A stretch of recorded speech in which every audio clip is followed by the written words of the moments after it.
말씀 나누기 전에요, 한두 가지 말씀드리고 우리 본문 말씀 나누겠습니다. 오늘 들어오는 분에 이렇게 주보가 있었습니다. 받으셨죠? 네, 오늘부터 정식 주보 1년 모으면 상 주고 예전에 이랬었는데 우리 병훈 형제가 디자인한 주보예요. 근데 아직 안 왔네요. 네, 또 오면 다시. 뒤에 있어요? 뒤에 있구나. 병훈이 얼굴 보고 싶어요. 얼굴. 네, 이쪽에 오시고 우리 병훈이한테 박수. 수고했습니다. 감사합니다. 네. 고맙고요. 네, 그리고 이제 궁금해하시는 분들이 좀 있어서 먼저 광고를 먼저 우리 선교에 관한 광고를 드리고 말씀을 좀 나눌게요.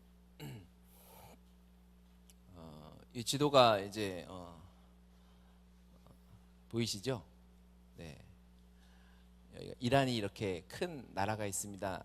우리가 말씀을 묵상하는 느헤미야가 이란, 이 바사 제국, 페르시아 제국의 공무원이었죠. 고위 공무원이었다가 이제 이 친구는 아니고 하여튼 느헤미야가 이쯤에 있다가 이제 이렇게 돌아온 거죠. 근데 우리는 이제 이 이란 사람들을 이제 복음을 전하러 3월 말 정도에 떠날 계획을 하고 있습니다. 이란은 제가 몇 번 말씀드렸지만 근 5년 10년 내로 기독교인 성장률이 가장 높은 나라입니다. 매년 6% 7% 이상 믿는 사람들이 늘어나고 있어요. 대단한 거예요, 여러분. 우리는 지금 매년 거의 5% 10% 이상 줄고 있는데 이란이 무슬림 국가지 않습니까? 그 안에서도 교회가 성장하는데 그것 때문, 예수님 때문에 박해받아서 많은 사람들이 국경을 접하고 있는 이 터키도 무슬림 국가지만 여기는 이제 이렇게 해가지고 여기는 유럽에 속하지요. 터키가 자기는 EU에 속하겠다라고 이렇게 결정을 했어요. 그래서 유럽에 속하고 있어서 저기도 무슬림이지만 굉장히 자유롭습니다. 그래서 이란 사람들이 예수님 때문에 또 여러 가지 정치적인 이유로 많이 터키로 왔어요. 그래서 터키에서 이란인들 교회를 세워가는데 지금 대충 집계한 것만 해도 터키 안에 이란인 교회가 한 3,000개 정도 된다 그래요.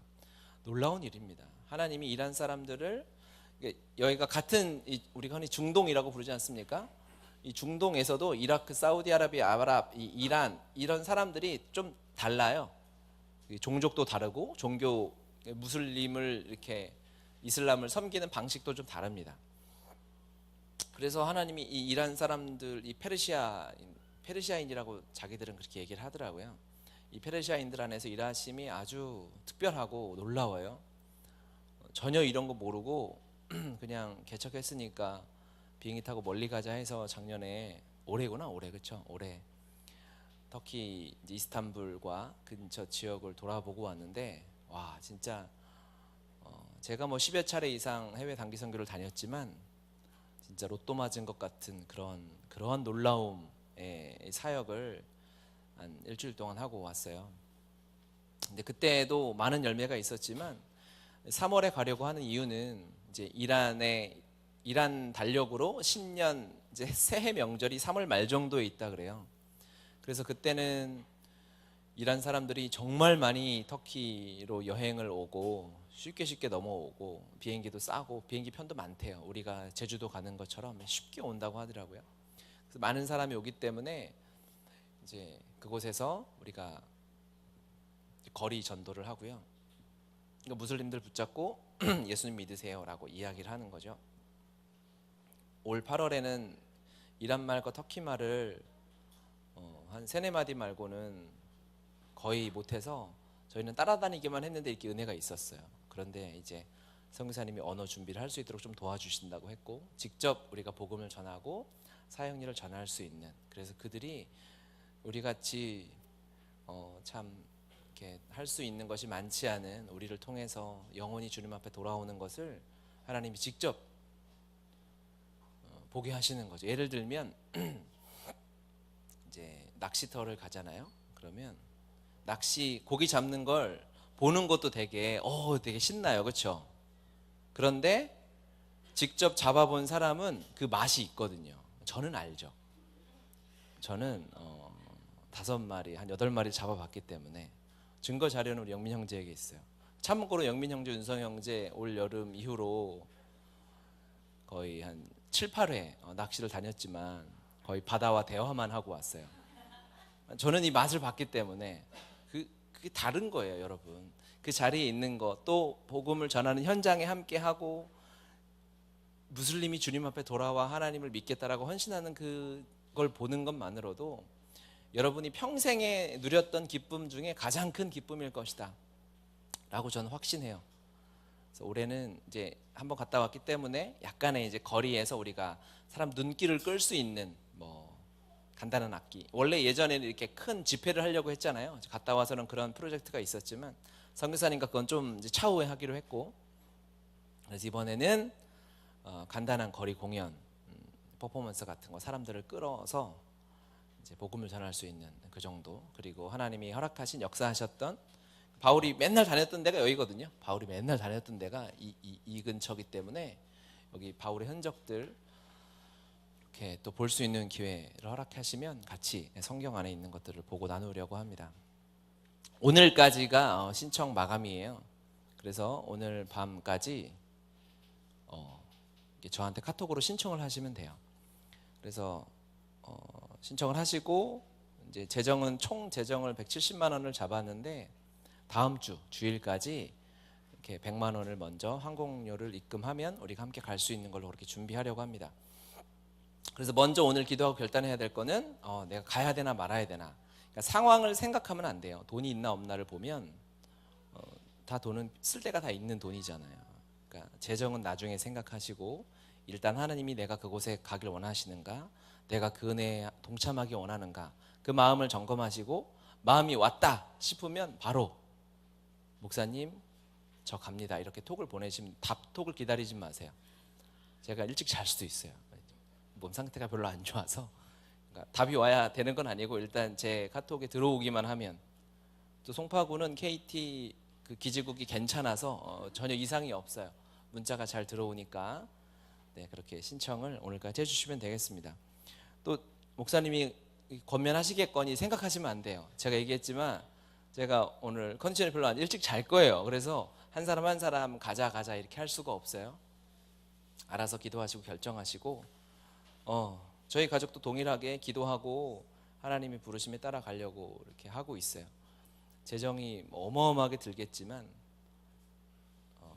하나님이 부르실 때 오는 건 허락하지만 돈은 갖고 와라 이렇게 하지 않으세요. 하나님이 재정까지 다 계획된 가운데 부르시기 때문에 부르심만 있으면 됩니다. 내 마음에 소원만 있으면 되는 거예요. 결정하시고 네, 이렇게 하시게 되겠습니다. 이제 다시 먼저 말씀 앞으로 갑시다. 네.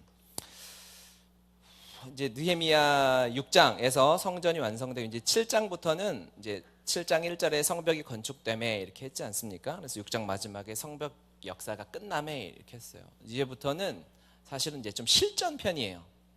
성벽 건축이 어떤 원리로 되었는지를 우리가 6장 이전까지를 봤고, 이제 7장부터는 실전편, 성벽 건축이 끝나고 그리스도인들이 이 실제 삶에서 어떻게 살아갈 것인가에 대한 말씀이 들어져 있는 거예요. 왜? 여러분의 삶은 이미 주님이 성전 건축을 완성하셨기 때문에 그래요. 아멘. 예수 그리스도께서 십자가에서 완전한 승리를 이루셨습니다. 아멘이죠? 건축이 끝난 거예요. 우리가 이걸 믿음으로 받아들이는 것이 굉장히 중요합니다. 내 삶은 여전히 불안한 것도 있고 아직은 연약한 부분도 있고 그렇게 스스로 다 인정이 되죠. 다 그렇습니다. 하지만 그것이 건축이 덜 됐다라고 생각하면 안 되는 거예요. 주님이 십자가에서 다 이루었다, 테텔레스타이 모든 죄값을 다 치루었다라고 선포하셨어요. 그것으로 끝난 거예요. 그리고 나서 그 완성된 성벽 건축 이후에 느헤미야와 이스라엘 백성이 어떻게 살아가는가가 성벽을 가진 자의 삶이에요. 우리는 성벽을 이루려고 노력하는 것이 아니라 주님이 이미 이루신 것을 누리고 다스리는 겁니다. 2절에 보니까 내어 하나니와 영문에 관한 하나냐가 함께 예루살렘을 다스리게 하였는데 라고 이렇게 하고 있어요. 이제 건축됐고 다스림이 필요한 거예요. 우리는 하나님의 다스림의 이 권위를 위임받은 자들이에요. 여러분은 세상을 다스리는 자들입니다. 아멘, 아멘이에요. 우리의 기도로 우리의 말씀, 하나님 우리에게 주신 이 말씀으로 세상을 다스리도록 이미 약속되어져 있어요. 그러니까 어떻게 다스릴까요? 다스리는 것이 무엇일까? 주님이 세상을 어떻게 창조하시고 어떻게 다스렸나를 보면 돼요. 하나님은 말씀으로 세상을 창조하셨죠. 아멘. 그리고 말씀으로 세상을 다스리고 계세요. 예수님이 이 땅에 오셔서 하신 일들을 보면 무엇으로 다스렸느냐면 말씀으로 다스리셨어요. 그 얘기는 뭐냐면 예수님 말하셨다는 거예요. 피조물 중에 하나님의 형상을 가지고 태어나서 하나님처럼 말하고 대화하는 피조물, 이 개체, 종족은 인간밖에 없어요. 사람밖에 없어요. 그렇죠? 동물들도 말하지 않냐. 뭐 강아지나 이런 고양이를 데리고 서로 얘기하시는 분들도 물론 계세요. 근데 그걸 말한다고 착각하면 안 되죠. 혼잣말이에요. 그리고 걔가 거기 맞춰주는 거지 그걸 대화한다고 생각하면 안 되는 거죠. 대화가 아니에요. 말을 하는 게 아니에요. 하나님이 사람에게만 말할 수 있는 하나님의 형상의 모습을 그대로 주셨어요. 그리고 우리에게 어떻게 세상을 다스리라 하시냐면 예수님이 하셨던 것처럼 우리는 말로 다스리는 거예요. 말로 다 하는 거예요. 말로 끝나는 거다. 무슨 말인가 다 지금 표정이 다음으로 넘어가라는 표정인데 마태복음 15장에 보시면 가나안에서 여인의 딸을 치료하실 때 주님이 어떻게 하셨죠? 그 사람의 수술을 하고 뭐 메스를 대서 그 사람을 고치신 게 아니라 말씀으로 하셨다는 거예요. 그렇죠? 예수님이 그렇게 하셨어요. 말씀 여기는 마가복음 4장 38절부터 40절 말씀 같이 한번 읽어볼까요? 예수께서는 고물에서 베개를 베고 주무시더니 제자들이 깨우며 이르되 선생님이여 우리가 죽게 된 것을 돌보지 아니하시나이까 하니 예수께서 깨어 바람을 꾸짖으시며 바다더러 이르시되 잠잠하라 고요하라 하시니 바람이 그치고 아주 잔잔하여지더라. 이에 제자들에게 이르시되 어찌하여 이렇게 무서워하느냐 너희가 어찌 믿음이 없느냐 하시니 아멘. 예수님의 통치의 대부분은 이렇게 말씀으로 하셨던 거예요. 말씀의 권위로. 그렇죠? 말씀 자체의 능력이 있기 때문에 바다가 막 요동치고 있는 거예요. 그래서 그걸 보고 제자들이 두려워하니까 주님이 뭐라고 말씀하셨냐면 바다더러 이르시되 잠잠하라라고 하셨어요. 그거를 바닷물이 막 출렁이니까 손을 대가지고 얘를 이렇게 잠재우고 하신 게 아니에요. 액션으로 하신 게 아니라 말씀으로 하셨다는 말씀의 권위가 있어요. 제자들이 혼났죠. 너희 왜 이렇게 믿음이 없냐 라고 혼났어요. 왜 혼났냐면 제자들이 명령하지 않았기 때문에 그래요. 제자들이 이때 예수님이 그 배에 함께 있기 때문에 아니 감히 예수님이 계신데 바다가 지금 정신 못 차리고 피조물 따위가 창조주 주님을 덮치려고 하니까 말이 안 되잖아요. 그 믿음을 가지고 바다에게 명령했으면 그 제자는 바다를 잠잠하게 하는 제자가 됐을 거예요. 저는 확신합니다. 아멘이에요. 아멘. 여러분이 반응을 안 하셔서 계속 말씀으로 이제 세뇌 교육에 들어갑니다. 21장 29절 마태복음 같이 읽겠습니다. 길가에 한 무화과 나무를 보시고 그리로 가사 잎사귀밖에 아무것도 찾지 못하시고 나무에게 이르시되 이제부터 영원토록 내가 열매를 맺지 못하리라 하시니 무화과 나무가 곧 마른지라. 열매 맺지 못하는 무화과 나무를 아주 기분 나쁘신 거죠. 예수님 화나셨어요. 그래가지고 이걸 뿌리채 막 뽑고 거기다가 막 농약을 뿌리고 그래가지고 무화과 나무를 마르게 한 게 아니라 주님이 말씀하셨어요. 너는 더 이상 열매 맺지 못할 것이다. 그 말씀에 피조물은 순종할 수밖에 없었어요. 3번 하나 더 봅시다. 마가복음 11장 23절 내가 진실로 너희에게 이르노니 누구든지 이 산더러 들리어 바다에 던지라 하며 그 말하는 것이 이루어질 줄 믿고 마음에 의심하지 아니하면 그대로 되니라. 아멘. 아멘. 산이 바다로 퐁당 떨어지는데 우리가 돌멩이 던지듯이 떨어지는데 주님에게는 전혀 어려운 일이 아니죠. 그렇죠? 믿음의 문제인 거예요. 우리가 믿음으로 그것을 명할 수 있느냐 없느냐. 그것이 말이 우리가 믿고 하나님이 주신 이 통치의 권한을 가지고 이 세상에 통치하고 하나님의 뜻이 이루어지도록 살아가면 그렇게 다스리고 우리가 세상을 살아가는 거예요. 하나님이 형상으로 세상을 창조하셨어요. 우리는 어떻게 우리의 말로 하나님이 우리에게 하나님의 형상을 닮은 이 말의 능력으로 사람을 새롭게 해요. 실제로 일어나고 있어요. 제가 십자가 복음을 깨달을 때 십자가를 제 뇌에 누가 새기지 않았어요. 누가 말해줬어요. 목사님이 말해주고 선교사님이 말해줬어요. 그 말로 우리가 천국을 누려요. 동일한 원리죠. 그렇죠? 여러분이 하나님의 형상을 따라서 형상을 닮았다라는 너무 확실한 증거는 말할 수 있다는 거예요. 그 말로 선포할 수 있는 거예요. 그 말로 다스려지는 거예요. 이건 사실이에요. 여러분이 인정하든 인정하지 않든 이건 사실이에요. 그런데 사단이 이걸 못 믿게 하는 거죠. 아니야, 이루어지지 않을 거야 라고 하는 거죠. 우리는 그 의심에서만 벗어나면 돼요. 믿음 있는 사람의 고백인 거죠. 믿음 있는 사람은 보이지 않는 것을 보지 않습니까? 지금 상황이 그렇지 않다 해도 믿음으로 선포하고 하나님이 일하시면 때를 기다리는 거예요. 믿고 구하고 의심하지 아니하면 때가 이름에 거두리라고 말씀하셨어요. 아멘입니다. 여러분, 우리는 말로 세상을 통치하고 다스리는 거예요. 그래서 악한 말을 함부로 내뱉으면 하나님이 너무 슬퍼하시는 거죠.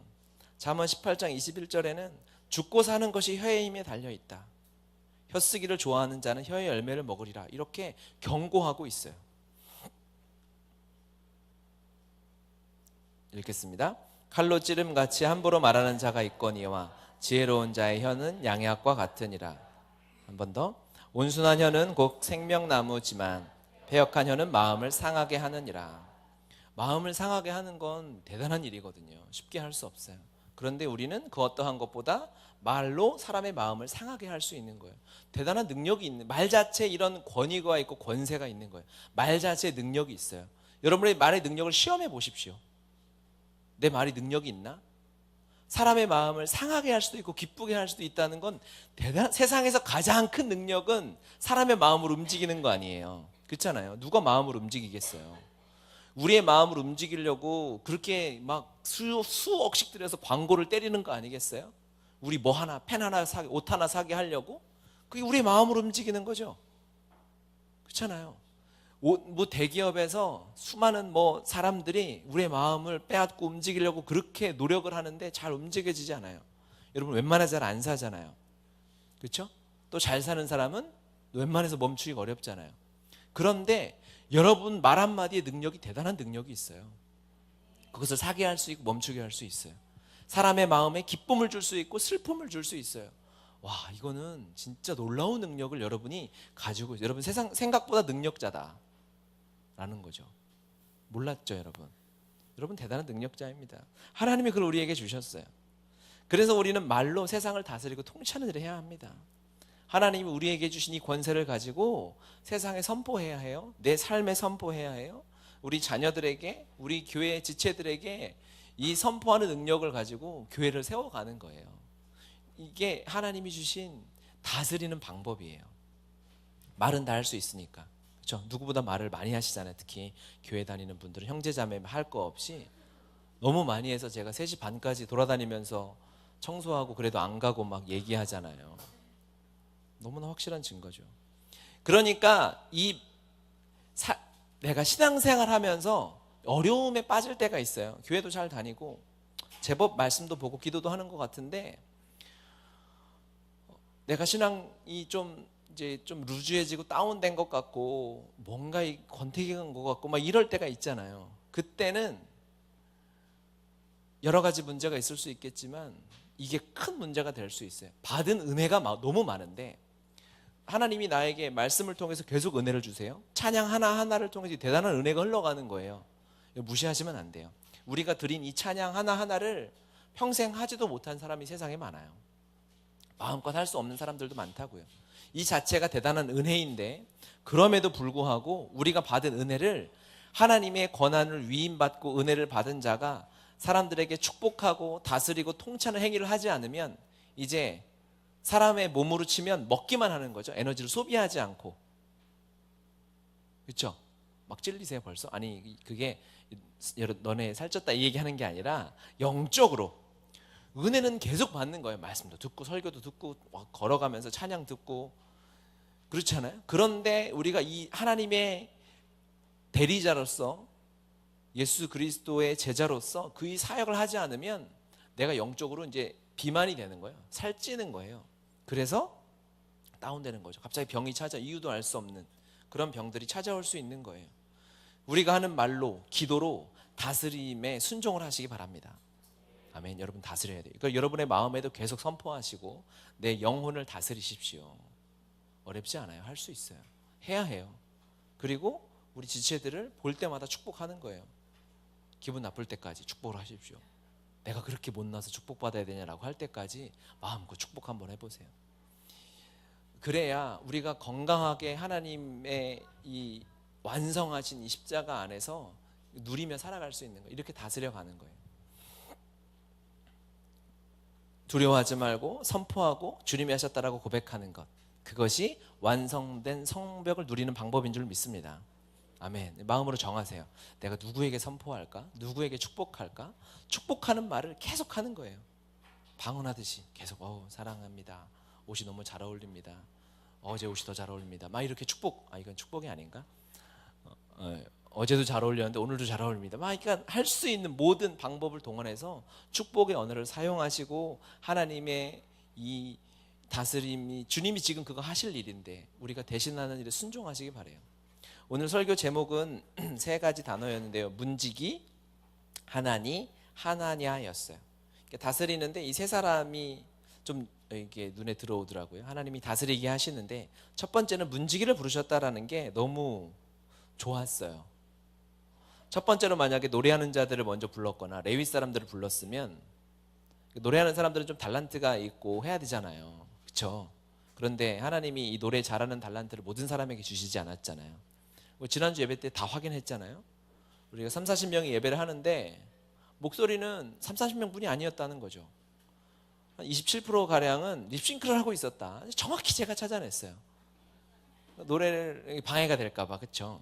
그러니까 노래하는 달란트를 가진 사람을 먼저 하나님의 성벽 재건 후에 다스리는 자로 부르셨으면 나는 달란트가 없으니까 하고 위축됐을 수 있는데 그게 아니라 문지기를 부르신 거예요. 문지기는 진짜 건강하면 돼요.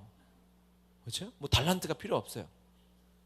힘들면 앉아 있으면 되고 저는 너무 잠이 많아서 이 파수꾼을 할 수가 없어요. 그러면 괜찮아요. 잠 많으면 옆에서 깨워주면 돼요. 그렇죠? 깨워주거나 아니면 잠 못 자게 제가 지키거나. 여러분이 집에서 신앙생활을 잘 못할 것 같으면 저를 집으로 초대하세요. 그래서 같이 자고 아침에 일어나서 어떻게 살아가는지 도대체 왜 그 지경으로 사는지 저한테 보여주시면 제가 같이 사는데 최소한 여러분 제 목사가 같이 있어도 삶이 달라지지 않겠어요? 자식들한테 폭언을 쏟아내는 사람은 거기서 갑자기 천사가 된다든지 삶이 주님이 그렇게 우리 함께 하시잖아요. 그렇죠? 문지기는 달란트가 필요 없다. 그냥 부르심에 합당해서 나오기만 하면 된다. 그런데 문지기가 해야 할 한 가지는 있어요. 그건 뭐냐면 적과 아군을 구별할 줄 알아야 돼요. 적이 적군인지 아군인지. 그렇죠? 그래서 하나님이 주신 이 축복의 다스림을 지금 내가 저 사람에게 아군인데 적군처럼 쏟아붓고 있진 않은가. 교회 안에서 다 우리는 아군이잖아요. 그렇죠? 여러분 우리는 싸우는 게 아니에요. 우리는 다 아군이에요. 우리는 한 가족입니다. 한 몸입니다. 우리 복음의 교회는 한 몸이에요. 다 아군이니까 우리 서로 공격할 게 아니에요. 그 사람이 연약함이 있을 수 있어요. 그거는 그 사람이 연약함을 공격할 것이 아니라 그 연약함에 종되게 하는 그 사단에 대해서 우리가 선포할 거지. 그 사람은 사랑해야 될 대상이지 않습니까? 그렇죠? 문지기는 오직 그 자리에 서서 하나님이 주신 이 말의 축복, 기도의 축복을 가지고 아군과 적군을 구별해서 선포만 하면 되죠. 파수꾼 지키고 있는 거예요. 그래서 대적들이 막 다가오면 저기 옵니다 라고 소리를 치거나 소리치지 못하면 뭐 불을 피우거나 종을 치거나 하기만 하면 돼요. 문지기는 특별한 능력이 필요 없기 때문에 하나님께 모두 쓰임받을 수 있다는 거예요. 여러분도 쓰임받을 수 있겠죠. 소망의 메시지예요. 나는 그래도 달란트가 있는데 하는 분들은 그래도 문지기를 먼저 해야 돼요. 이게 훈련이 돼야 되는 거예요. 왜 그러냐면요, 하나냐를 보면 알 수 있어요. 2절에 영문의 관원 하나냐가 함께 예루살렘을 다스리게 하였는데 하나는 충성스러운 사람이요 하나님을 경외함이 무리 중에서 뛰어난지라 이렇게 표현하고 있어요. 하나냐에 대해서 성경에 많이 나오지가 않아요. 그런데 그냥 그가 충성스럽다는 것과 하나님을 경외함이 다른 사람보다 뛰어나다라고 표현하고 있는 거예요. 하나님이 무엇을 보고 그렇게 하셨을까? 하나냐가 어떠한 특출한 하나가 있었던 게 아니라 하나님을 경외하고 하나님께 충성스러운 사람은 한 번 인생에서 반짝하고 끝나는 인생이 아니라, 불꽃 같은 인생이 아니라 촛불처럼 이렇게 꾸준한 인생인 거죠. 타는지 안 타는지 모르게 계속 타고 있는 것이 하나님을 경외하는 이 하나냐의 모습이었겠구나라는 생각이 들었어요. 우리는 인생을 한번 화려하게 살다 가는 것으로 끝낼 수 없는 거예요. 주님이 주신 이 사랑과 은혜를 가지고 매일매일 삶에서 하나님의 은혜와 사랑을 살아내는 것이죠. 하나님의 다스림을 내 삶에서, 가정에서, 직장에서, 사업장에서 그대로 살아내야 해요. 그러기 위해서는 한순간 반짝하고 화려하고 그것만 꿈꾸면 그 뒤에는 공허함이 있어요. 인생이 그렇게 그냥, 그러니까 뭐 연예인으로 비유하면 어떠한 한 시상식에서 화려하게 한번 빛나고 내가 거기서 이 상을 주신 하나님께 감사드립니다 하고 시상식 뒤로 넘어오면 공허함이 있을 수밖에 없어요. 그것이 아니라 하나님을 경외하고 충성스럽고 믿음 있는 사람은 경건의 훈련이 되어져 있는 자죠. 그 야구 선수 중에 마크 맥과이어라는 선수가 있었어요. 잘 모르시죠? 잘 모르실 거예요. 그 선수가 홈런을 한 해에 70개를 친 메이저리그 선수예요. 그러니까 되게 잘한 거예요.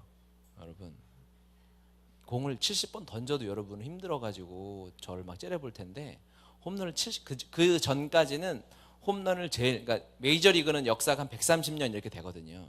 그러니까 우리나라 조선시대에도 미국은 스타디움 만들어 놓고 야구하고 있었어요.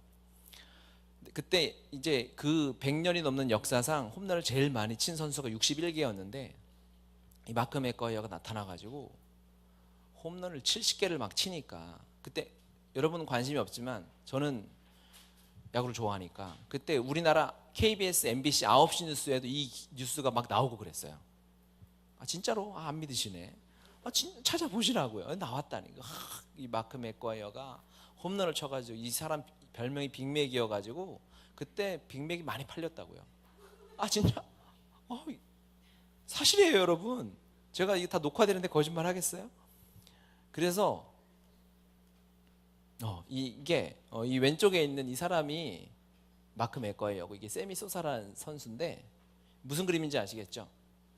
이게 신처럼, 야구의 신처럼 이렇게 해가지고 스포츠 일러스트라는 잡지에 나올 만큼 이 대단한 업적을 세운 사람이었어요.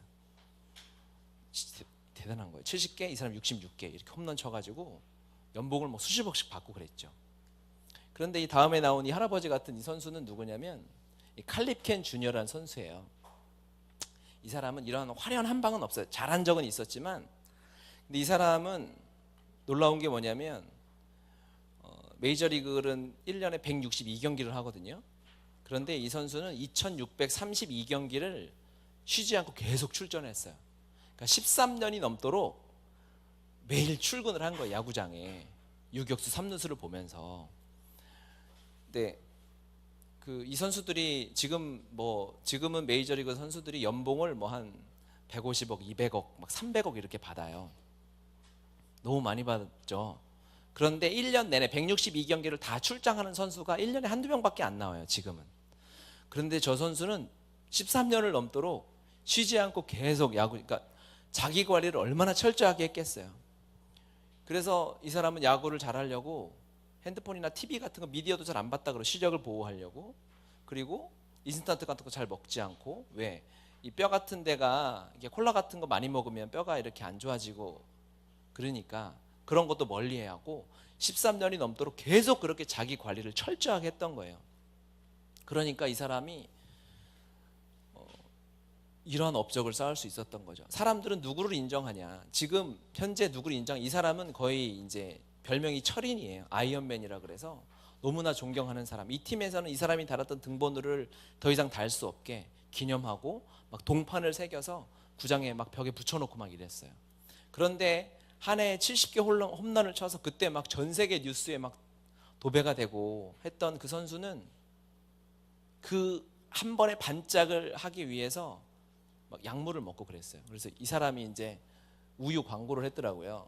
우유 먹고 자기가 이렇게 홈런 쳤어요. 이렇게 했는데 이 사람은 지금은 이제 약물 해가지고 이렇게 70 홈런 치고 그래서 비아냥이 됐어요. 이런 사진으로 돼가지고 약물 주사 맞고 이렇게 스테로이드 먹고 이렇게 불법을 행해서 한 번 반짝하기 위해서 모든 방법을 다 동원하니까 이 사람은 웃음거리가 됐지만 그냥 꾸준하게 자기 자리를 지켰던 사람은 지금도 야구를 아는 사람들은 모두 다 존경하는 그런 사람이 된 거예요. 신앙은요, 여러분, 한 번 반짝 터지고 내가 수련회에서 은혜 받고 선교에서 은혜 받고 와 행복하다라고 끝나는 게 아니에요. 신앙생활은 하나님 안에서 계속해서 훈련되어져야 되는 거예요. 그러면 근육이 생겨요. 저는 이제 조깅 같은 걸 하면 이제 달리기를 한 30분 정도 하면 그렇게 힘들지 않아요. 자랑하는 게 아니라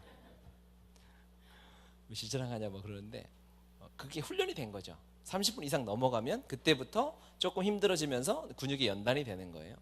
자전거 같은 거는 1시간 반 정도 타도 그렇게 힘들지 않아요. 근데 그 이상 타면 이제 막 숨도 차고 다리도 이제 좀 땡기고 그러죠. 왜? 저는 태어나서 지금까지 농구, 축구, 야구, 배구 뭐 이런 온갖 잡다한 스포츠로 훈련이 된 거예요.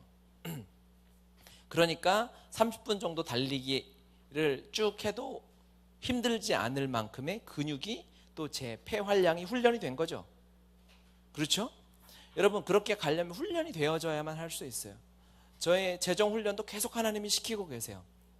제가 하나님이 우리 한 달 저희 가정에 주시는 수입의 한 31% 정도를 하나님 앞에 다시 드리고 있어요. 11조 포함해서.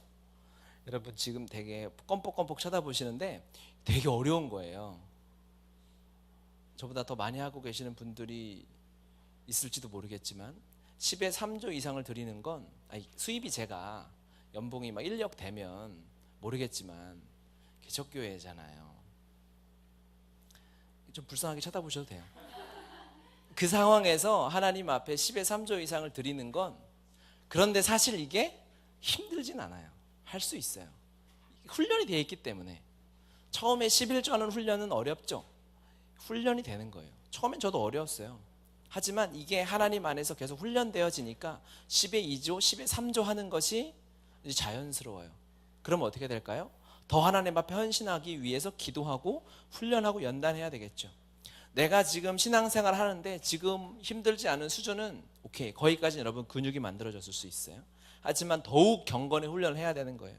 그래서 우리가 새해를 준비하면서 2부 순서에 하나님 나라 빌드업이란 제목을 해서 저 포스터도 예쁘게 만들었잖아요. 다 표절이에요. 저 다 글씨만 바꿨어요. 제가 고백합니다. 상업적으로 쓴 건 아니기 때문에 여러분 고소하셔도 저는 괜찮아요. 영적인 근육을 만들어야 새해 출발선에 서서 이 스타트에서 달려나갈 수 있어요. 100m 달리기는 우리가 1년은 짧지 않습니까? 1년은 100m 달리기 같은 거죠. 그거는 스타트에서 이미 결정이 나는 거예요. 성경 1독 이렇게 1년 막 작정하잖아요. 그러니까는 성경 3독을 작정하고 스퍼트를 하고 치고 나가야 1독이라도 1년에 마칠 수 있는 거예요. 너무 아멘이죠. 아멘. 저 벌써 10여 년 전에 작정한 성경 1독을 아직도 하고 있다는 이 안타까운 소식들이 들려오고 있어요. 매년 작정만 하고 있다. 그러니까 1독을 작정해서 그래요. 나는 그거는 할 수 있을 것 같아. 아니요. 우리가 이 남은 한 달을 훈련하는 거예요. 근육을 만들어 보는 거죠. 씨름하면서 안 됐었던 것들이지만 함께 하면 할 수 있어요. 그리고 운동선수들은 다 코치가 있어요. 그리고 되게 악랄해요. 얼굴이 시커멓고 눈이 크고 막 째려보고 욕하고 막 이런 코치들이 우리도 있네. 그 코치와 함께 달려나가면 여러분 우리가 3독 4독을 작정하고 나가면 내년에 1독은 쉽게 할 수 있는 거예요. 같이 하니까. 큐티, 기도, 말씀, 재정의 시간의 청지기로 훈련되는 시간들을 통해서 우리 영적 근육이 강해질 거예요. 그런 사람이 남들보다 하나님을 경외함이 뛰어나다라고 사람들이 인정하게 될 거예요. 본인은 항상 부족하죠. 내가 저들보다 뛰어나다라고 우리 스스로 인정할 수 없겠지만 사람들이 보기에, 리더가 보기에, 느헤미야가 보기에 다스림을 맡길 수 있는 이 두 사람 중에 한 사람으로 하나냐를 골랐던 것은 그랬던 모습이 있었을 거라고 생각이 되어지는 거예요. 육체의 연단은 약간의 유익이 있으나 경건은 범사에 유익하니 금생과 내생이 약속이 있느니라. 이 세 번역은 같이 읽어보겠습니다. 시작. 몸의 훈련은 약간의 유익이 있으나 경건 훈련은 모든 면에 유익하니 이 세상과 장차 올 세상의 생명을 약속해 줍니다. 아멘. 고맙습니다. 사랑하고 축복합니다. 우리가 몸의 훈련하는 것은 뭐 이 훈련이 평생 가지도 않잖아요. 그렇죠? 우리가 무슨 사고를 당해서 아플 수도 있는 거예요. 하지만 몸의 훈련도 해야죠. 건강을 위해서. 하지만 경건의 훈련, 우리가 하나님을 바라보고 말씀을 묵상하고 주님과 동행 일기를 쓰고 기도 시간을 작정해서 쓰는 것은 지금 세상과 다가올 세상에 다 유익이 있는 거예요. 이런 일석이조, 일타양피. 한 방에 두 개를 얻을 수 있는 것은 경건의 훈련밖에 없다. 이 훈련으로 여러분 초대합니다. 아멘. 아멘. 우리 함께 나가서 영적인 근육을 강하게 해서 하나님이 일하시고 주님이 우리를 쓰시고자 하실 때 귀하게 마음껏 쓰임 받았으면 좋겠어요. 세 번째는 하나니입니다. 하나니. 하나니는 설명이 있죠. 내 아우라고 얘기합니다. 이 아우 하나니는 누구냐? 처음에 이 느헤미야 1장에 하나니가 나와요. 그래서 제가 앞에 보시면 내 형제들 가운데 하나인 하나니가 두어 사람과 함께 유다에서 내게 이르렀기로 내가 그 사로잡힘을 면하고 남아있는 유다와 예루살렘의 형편을 물은즉 그들이 내게 이르되 사로잡힘을 면하고 남아있는 자들이 그 지방 거기에서 큰 환난을 당하고 능욕을 받으며 예루살렘 성은 허물어지고 성문들은 불탔다 하는지라. 이 하나니도 설명이 별로 없어요. 그냥 아우예요. 아우인데 하나니가 없었으면 느헤미야는 없었을 거다라는 생각이 들더라고요. 하나니는 하나님이 약속하신 그 땅이 허물어졌음을 봤어요. 말씀이 있었던 사람이고 그 안타까운 하나님의 마음을 받은 자예요. 그 하나님의 마음을 받은 자가 느헤미야를 깨운 거예요. 느헤미야는 고위 광직에 있었고 아주 정치 한복판에 있었기 때문에 많은 것들을 동원할 수 있었고 지혜가 있었어요. 그는 예루살렘에서 백성들을 다스리는 것을 보면 통치력이 있었던, 리더십이 있었던 거예요. 그런데 하나니는 그렇지 못했던 것 같아요. 하지만 하나니는 하나님의 마음을 가지고 있었어요. 그러니까 느헤미야를 깨울 수 있는 거예요. 그래서 느헤미야가 일어난 성벽 재건의 역사를 할 수 있었던 거죠. 이 말씀을 묵상하면서 하나님이 저한테 감동을 주셨어요. 아, 내가 하나님 같은 사람이구나. 뭐 잘난 척하는 게 아니라 내가 하나님 같은 사람이 되고 우리 사랑하는 지체들이, 우리 몸의 지체들이 느헤미야와 같은 자들이구나라는 깨달음을 주셨어요. 아멘 하세요. 여러분, 한 사람 한 사람이 이 시대의 느헤미야라고요. 아멘. 뭐 일 시켜 먹으려고 지금 작정한 지금 뭘 판을 까는 게 아니라 하나님이 그런 감동을 주셨어요. 너무 달란트가 있고 하나님이신 은사가 있고 하나님의 말씀에 순종할 능력과 믿음이 있고 가능성이 너무너무 많은 거예요. 여러분, 한 사람 그렇다니까요. 여러분, 뭐 아직 살 날도 많이 남으셨잖아요. 100세 시대예요. 그러면 30대는 아직 70년을 더 살아야 돼, 세상에. 40대면 60년. 그 전에 주님 오시도록 우리가 해야 되겠죠. 그렇죠. 아멘이죠. 그래서 내가 하나니가 돼야 되겠다. 그리고 이 느헤미야들에게 하나님의 마음을 계속 공급해 줘야 되겠다. 그래서 하나님이 느헤미야들이 완성된 그 성벽 안에서 다스리는, 가정에서 가정을 하나님의 완전한 말씀으로 다스리는 자 되게 해줘야 되겠다. 직장에서, 친구들 사이의 관계에서, 순모임에서 이 시대의 느헤미야로 일어나서 달란트가 있으니까, 하나님이 이미 세워주셨으니까, 그동안 배웠던 수많은 말씀이 있고 했던 기도가 있고 앞으로 할 수 있는 가능성들이 있기 때문에 이 시대의 느헤미야로 서서 살아갈 수 있도록 돕는 자가 되어야 되겠다라는 결심을 하게 해주셨어요. 저는 하나니, 여러분은 느헤미야. 할렐루야. 여러분 따라하세요. 너는 하나니, 나는 느헤미야. 시작.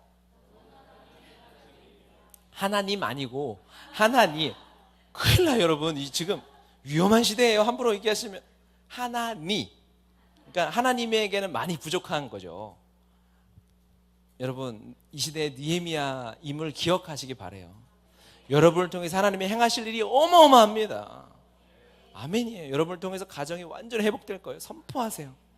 여러분의 가정을 놓고, 믿지 않는 부모님, 친구들을 놓고, 자녀들을 놓고 선포하며 기도하세요. 느헤미야가 기적을 행했어요. 52일 만에 성벽을 재건해버렸어요. 크레인이 있었던 것도 아니고 포크레인이 있었던 것도 아니에요. 그냥 하나님의 말씀 따라 하나니가 저 다 무너졌어, 형 어떻게 좀 해봐 라고 했을 때 기도하고 금식하고 결단해서 순종했더니 주님이 다 하셨죠. 주님이 다 하셔놓고 느헤미야 서래요, 성경이. 그렇죠? 이 영광을 우리가 누리는 거예요. 느헤미야는 아는 거죠. 주님이 하셨구나. 그런데 우리는 느헤미야에게 박수를 보내죠. 여러분의 삶에서 이 영광을 누리게 될 줄 믿습니다. 너무너무 기쁘고 행복한 일인 거예요. 여러분 이 삶으로 초대해요. 이 삶을 살아나가십시오. 2019년은 여러분 우리가 이 시대의 느헤미야입니다. 그렇게 준비해 나아가십시다. 아멘. 우리 찬양 하나 하고요, 우리 같이 기도합시다.